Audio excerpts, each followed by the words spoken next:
Muraho muraho mwiha amashyi muri beza we. Banditse bike nabaye nitwa mukuru arinda nkuko babyanditse, nize amategeko mu Bubiligi ndarangiza ntangira kuba avoka, maze nk'amezi 9 mpura n'umugabo witwa Gisire, sinzi niba ari hano, ati dutahe ntitugende gutyo gusa. Gisire nta muntu utamuzi, niba batari hano nta muntu utamuzi. Ubwo ndagenda rero ngeze i Kigali mbaye umushinjacyaha peti, hashize iminsi batarabishoboye nyobora urwego rwa Gasabo. Ntabwo namaze iminsi umugore witwa ngo garanga ati nube umushinjacyaha ku rwego rw'igihugu, mbaye procureur national. Abantu bajya bayitiranya ngo ni procureur general, oya procureur general ni umwe, twekaba procureur national nk'umunani cyangwa 9. Ubwo nakuza akazi kanjye ndazishinjaye, ntago wancikaga, napfaga ni kuvuga ngo niba mfite uko ibikorwa byakozwe, nkaba mfite ibimenyetso, nkaba mfite itegeko, niyo wazurinde. Naragakoze maramo imyaka 13, muri iyo 13 nza kuba umuvugizi w'ubushinjacyaha. Benshi barahanze, narabivuze cyane, abanyamakuru bajya bambwira ngo barankumbuye ngo navugaga neza. Hanyuma ikindi nakoze ni iki, nagiye muri département international, muri parquet, mpuriramo n'imanza z'ibigugu. Ariko abantu nimwe muzita ibigugu, burya twebwe turi mu ntabwo tubona twari ibigugu. Byaba ibigugu batubwiye ngo dukore bya bindi mujya muvuga ngo turakora, batubwiye ngo dutekinike, aho ngaho ndi bigo byatugora. Muzi ko baravuga ngo turatekinika, ngo turahimba. Hari abantu tugendana bakavuga ati kubona umushinjacyaha gushinja nta hantu mwahuriye. N'umusaro bimbwiye namwe, ariko ngiye mpurana dossier ntabwo mba nkeneye guhura nawe. Dossier iyo nta kintu kirimo ntabwo ugera iwanjye, niyo bahakugejeje nta kintu kirimo ndakurekura ugataha. Ariko niba kirimo nk'uko mukanya nabivugaga ntabwo wancika. Ubwo rero ibyo ngibyo birangiye imyaka 13 ishize, hari akantu nababwiye ndi mariye, hari umugore uncumbikiye, tujya ku ntaha muri 2002.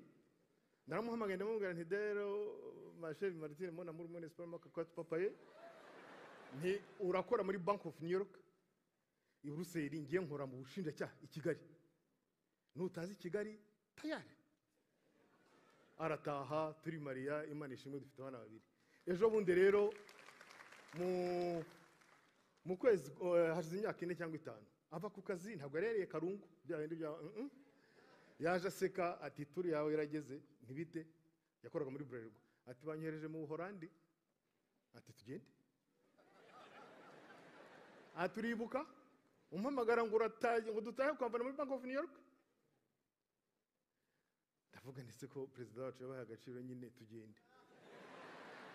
Bati ntabwo bazakoreka, uza amabanga menshi, uze bikintu biki. Nandika ibaruwa, procureur general arasinya, ministre Busingye arasinya, mu gitondo ndigendera.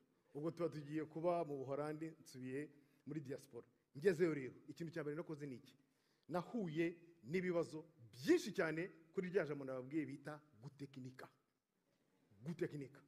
Barananyandika kenshi cyane, baranankanga kenshi cyane ngo bazaza kwigaragambya imbere y'umuryango, bazabuza abana kujya ku ishuri.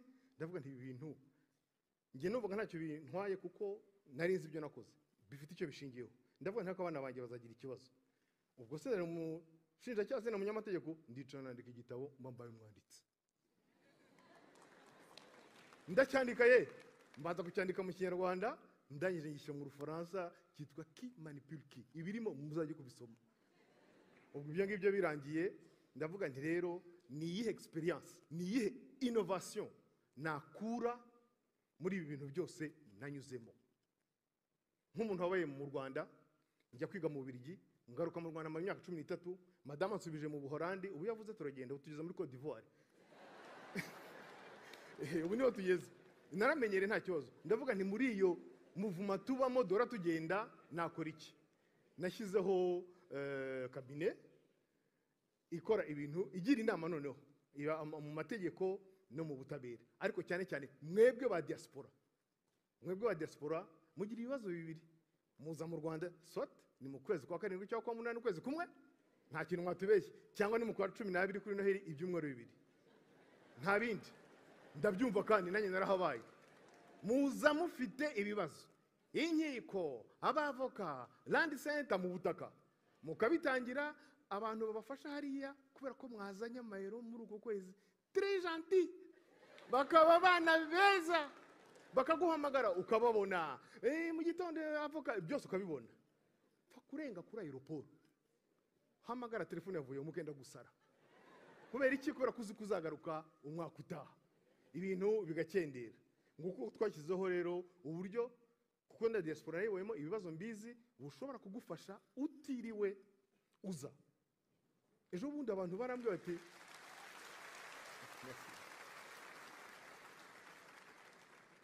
abantu baravuga ngo ntushobora kuvana umuntu ku rutonde rwa jenoside yakorewe abatutsi ngo ntibibaho. So kwivuga meza, uno mwaka navanyeho 3 kandi parquet general irabitangaza. Umuntu akavuga ntashobora gusubirana umutungo ngo kubera ko itegeko rivuga yuko abantu badahari imitungo y'abicungwa n'akarere. Barayisubirana ntibazababeshye. Nari basubije ari nabavuze bati yigurishe, birakorwa. Umuntu ati bantwaye umutungo kugera mu rukiko rw'ikirenga ndengana kubera ibi nibi, birasuzumwa, umuntu bakabisubiza umutungo we cyangwa se ingurane ikwiye.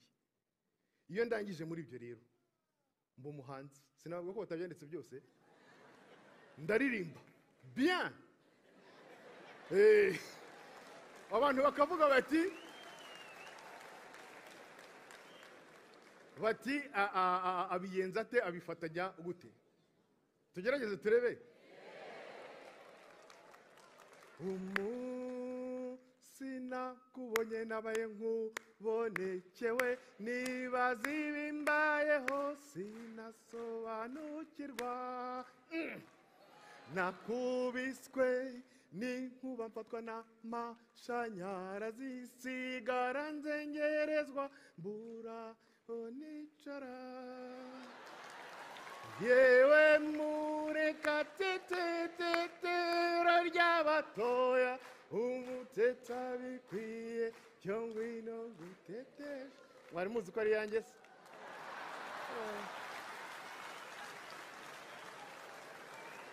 Uretse n'ibyo rero,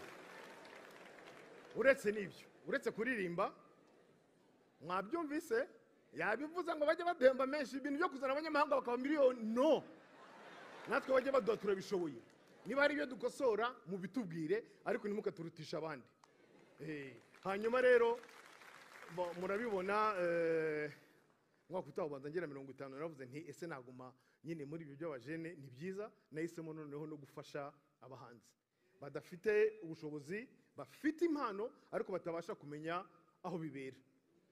Nuko nguko ejo bundi mu Rwanda izo innovation zirashoboka kubera ko dufite communication, bayivuze sinyigaruka, dufite gutembera, kugenda, ingendo, indege zirahari, dufite ubwo buyobozi bukora neza.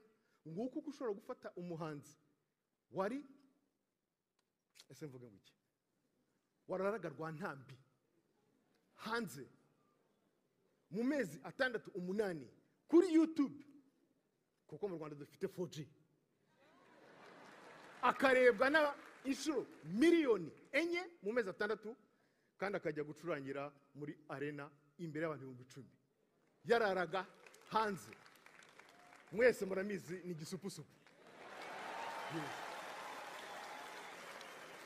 Igisupusupu rero buriya hari ijambo yambwiye, ibintu birashoboka mu Rwanda. Turicaye mu gitondo ku ibaraza, ngiye nk'ikawa gusa, maze kunywa ikawa bamuzanira ikindasi. Ndakireba ndavuga nti Narcisse Karame, nzanira irindazi nanjye. Ati aho ya mama, ati tugabane. Yarazi ko nanga, ndambwira nti byihorere reka tugabane. Turagabana, mfata igice, arangera arandeba ati boss ni Karame, ati uzi kubona ntakirara mu rutoki n'umugore n'umwana w'uruhinja rw'amezi 3, na sheshe rumeza nararize. Ati nta muntu, ni ibintu byinshi bamaze iminsi bavuga, nta muntu uzi aho wambaye, ninjye nyine uhazi. Mu Rwanda birashoboka. Mbwira abajene rero, nabonye hari abajene mu Rwanda kubirebana n'umuziki, dufite ama studio meza mushobora kuza kuhakorera. Wenda hari za operasiyo abahanzi nkanjye barabyumva, za mastering dushobora gukorera hanze, ariko ibindi byinshi dushobora kubihakorera. Dufite abakora ama video meza, mushobora kuza kuyakorera. I Burayi mukorera ku isaha, twebwe turacyari kuri forfait. No kuvuga ngo yes, ushobora kuza mu Rwanda waguze tike ugacumbika kwa mukuru wawe, ya mafaranga kuzajyana muri studio hano i Brussels cyangwa Cologne guhenda, ukayavana album kandi igakinwa Australia, igakinwa muri Afrika y'Epfo. Ibyo ngibyo birashoboka. Dufite noneho mu video, mwabonye ibyiza bitatu Rwanda, mwabonye abakobwa n'abahungu bakina mu video yacu. Murakoze, murakarama.